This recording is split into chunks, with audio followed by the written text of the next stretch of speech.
Hey, everybody. Hey there. Happy Hey, Thursday. happy Thursday. You're right. We're here for another episode of Opposite Saxes. This is so exciting. It always is exciting because at least we have one place to be every week at the same time and no getting around it. Yeah, this one you don't have to put on your calendar. We don't have to put on our calendar all No. the time because we know. No. And who do you think we're going to be brought to you by today? No sweat. No sweat. No sweat. Oh, okay. No sweat experts. Hey, they're really good friends of ours. Now, for those of you watching from all over the country, sorry, No Sweat Experts is a Texas-based company, but they take care of us like nobody ever has.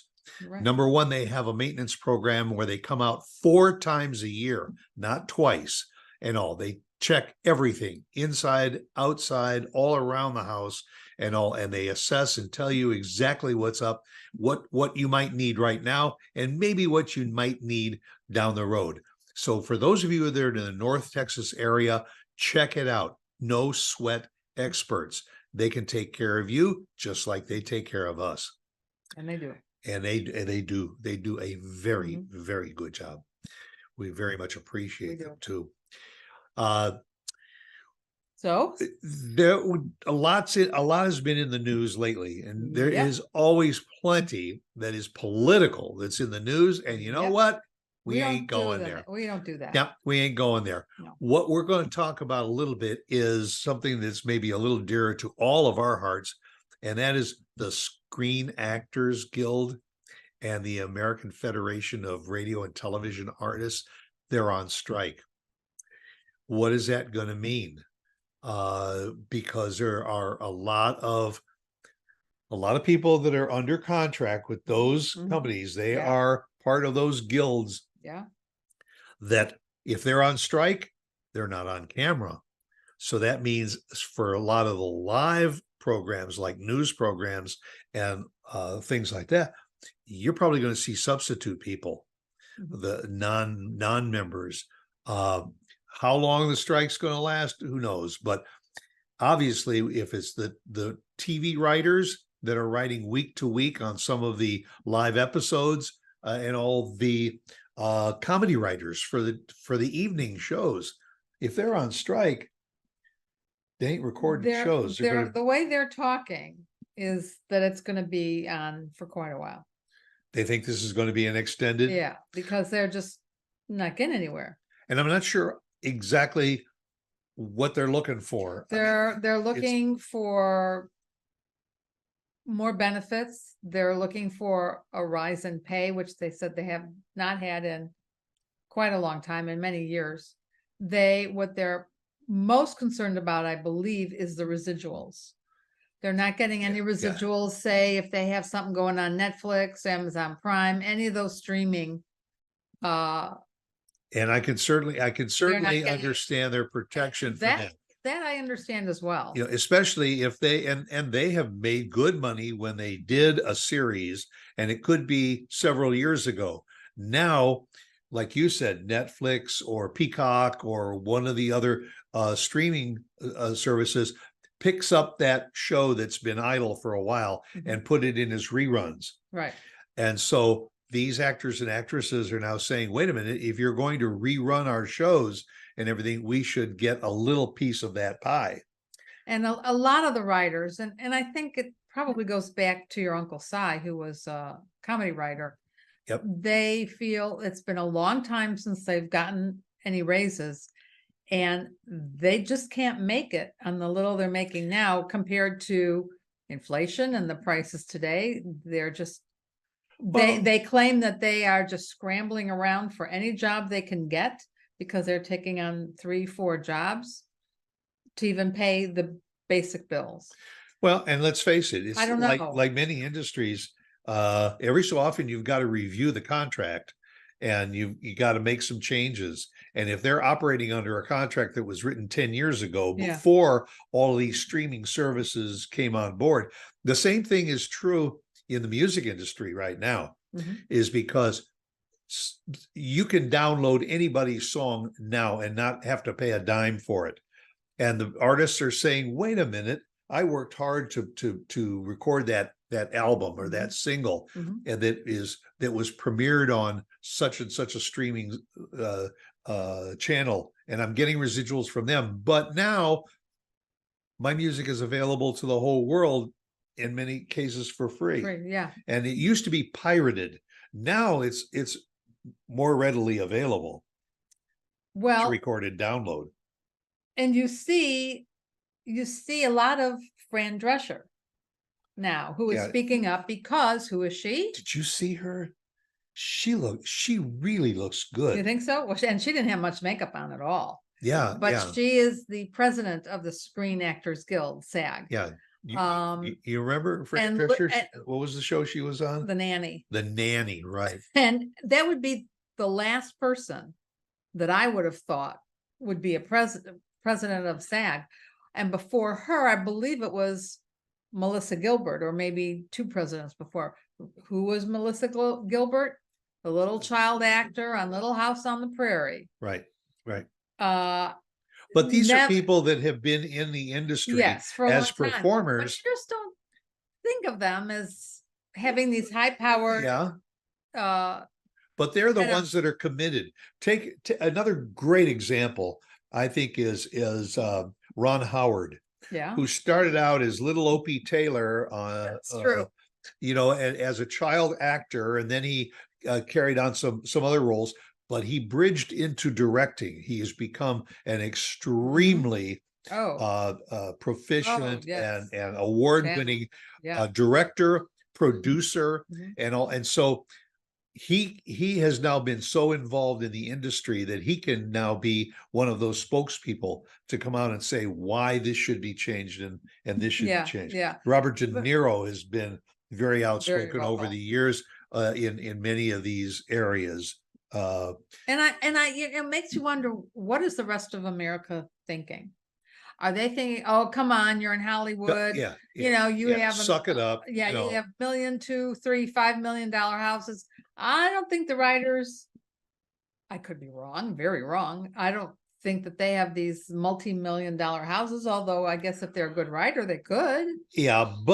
But check out where those $1 million houses are. They're in areas where the cost of living is so high that the cost to maintain that $1 million house is also up there. Right. You mentioned my dear Uncle Si, who was a writer and spent many years. He wrote some screenplays and everything, but he basically started his career writing jokes for Jack Parr, for Johnny Carson, for some of the late night talk show hosts. Now, if you're younger, you're watching this, you're not going to know these names. Yeah. And I mean, I don't know what the program is today. It may be to a certain degree the same way. But you got paid per joke. So you would go into work for 8 hours a day, and you would just be cranking out these one-liners and these stories for the host to do. And then the host's editors and producers would look at all of these jokes and they would say, no, okay, this is a good one, this is a good one. Then it would go, and if that joke was used late night on then you would get paid that week for that joke. And he said that there were some weeks that he would go days and days and days without getting a joke accepted. And that meant that at the end of the week, all that time that he put in was for nothing to show for it. I think it was very accurately portrayed in The Marvelous Mrs. Maisel. Exactly, because that's exactly what it was. When she couldn't get her gigs or enough of her gigs, she started going to writing. She got hired on that late night show. Yeah. And it was the same thing. And she was the only female writer. And so it was even harder for her to get her jokes in. But that was the pay scale of the day. I don't know what it is today. I'm sure that you are hired with a salary. We don't know. Whatever that is, but you get the perks and the bonuses by being productive. I don't know.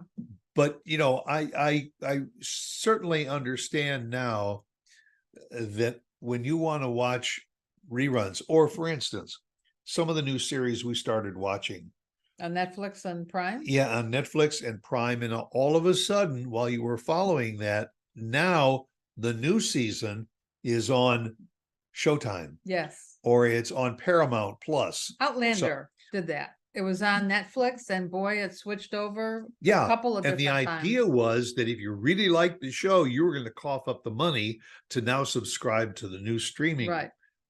Do it. So the question is, if you now are going to pay more to watch that series on a Another- new channel, what is the actor or actress going to get for what's running on the original? Maybe there's some people that It's a before they valid want to question. watch the new series Yeah, on Showtime, right. they want to go back to the original series on On Netflix, Netflix.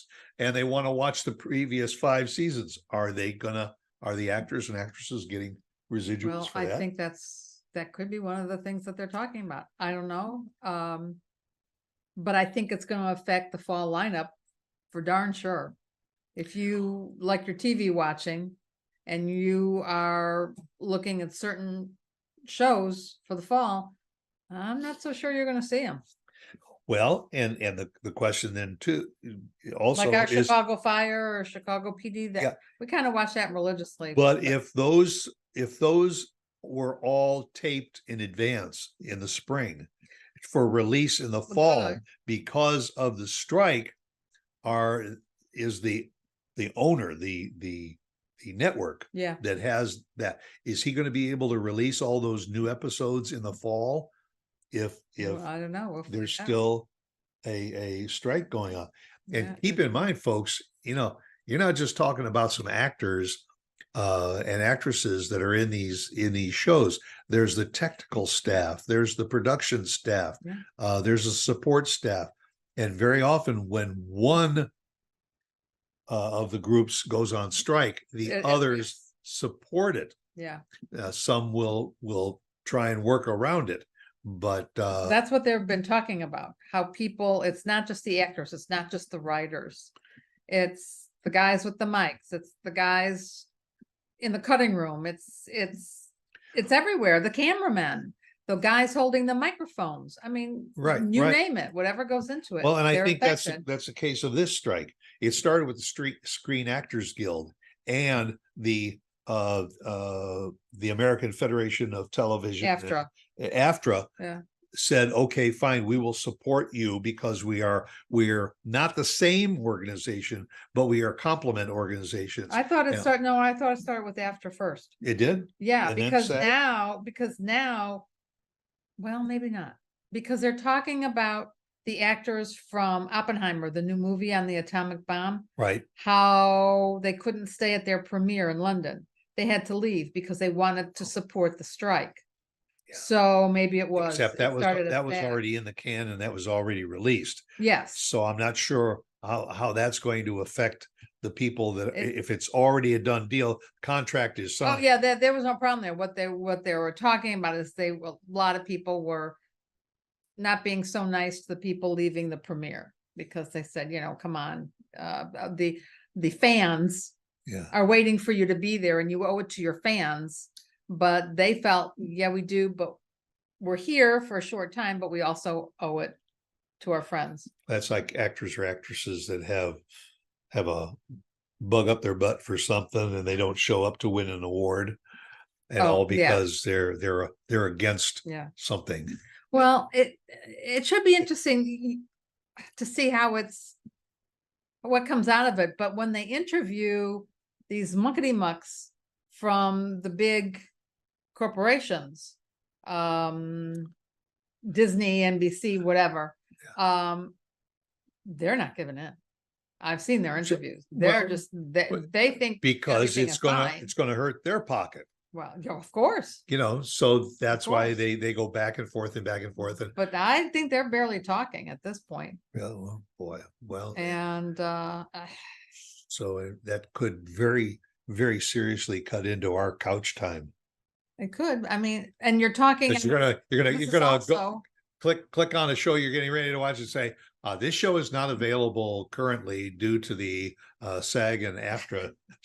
I don't think, strike." I don't know if they'll say that, but I think it's going to affect what goes on in politics. Because this is an administration that is very much for unions.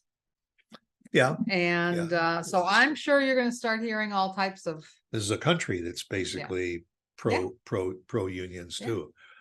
So folks, if you aren't able to see the current shows that you want to watch, you could always go back and watch Ronnie Howard and reruns of Andy of Mayberry, because they'll probably be on half a dozen different channels. but what about the other one? Oh my God, I'm blanking, with Fonzie. Oh, Happy Days. Happy Days. Yeah. He's in Happy Days. Sunday, Monday, That's Happy right, Day. there you go. And there are some people and there are some channels that are there that is just nonstop reruns. Oh, Golden Girls. And Oh, that'll have please. absolutely nothing to do with SAG or NYPD. AFTRA. Oh Yeah. my God, all the detective ones. Yes. Oh, sure. The original Law and Order Oh, please. Yes. from going. Yes. Still on. And every once in a while, what I catch is an old episode of MASH. And I That's not on as much. That and I Love Lucy used to be on. That's gone. You don't see that anymore. yeah, and the Mary Tyler Moore Show. Oh yeah. Yeah. Yeah. So Yeah. we may all be watching. Oh, well, we're we may getting all be ourselves- watching reruns because there might not be anything new Yeah. and current to watch if the strike goes on too long. But one thing for sure, this show ain't getting canceled. No, be here next week. Right. And we ain't going on strike. No way. But we'll be right here next week. We will. Right? 1 You o'clock got it. Thursday. Go out, make it a good one. Bye. Bye.